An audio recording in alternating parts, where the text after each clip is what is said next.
Inkuru y'uburyo akitso kicishije abantu batatu, igice cya kabiri. Ntiyaciye kabiri, abaturage bateye hejuru barasakabaka, maze biyemeza kujya gutakamba ngo barebe ko umwami yabagirira ikigongwe, akabumva, akaba yarekura iyo nzirakarengane yari iri hafi kunogoka, yishwe n'inzara ndetse n'agahinda ko kutaba mu muryango.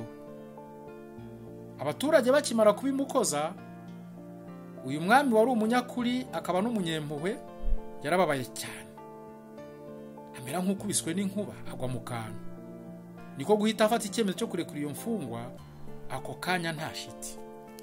Bukeye umwami n'ingabo ze bagiye mu ruzindiko rwo kumasha, ariko mbere yo kugenda umwami yasize ateguye urwandiko ubwe, urwandiko rwo gufunguza wa mukire, arusigira umunyamabanga we.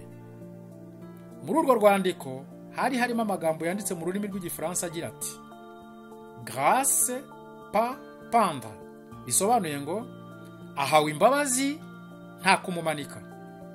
Grâce pas pendre, ahawe imbabazi nta kumumanika. Mu gihe ari kwandika urwandiko ku mashini, umunyamabanga yaje kwimura akitsa agashyira ahandi. Ibyo bikaba byaratumye ubusobanuro bwa ya magambo buhera ko buhinduka gutya ngo grâce pas pendre, bishatse kuvuga ngo nta mbabazi akwiye nuko umumanika. Cyo ngaho yumvire nawe ngo nta mbabazi akwiye ahubwo agomba kumanikwa.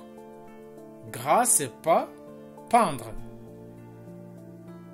Urwandiko rwateguwe neza maze rushyikirizwa wari ushinzwe gushyira mu bikorwa ibyemezo by'ibwami.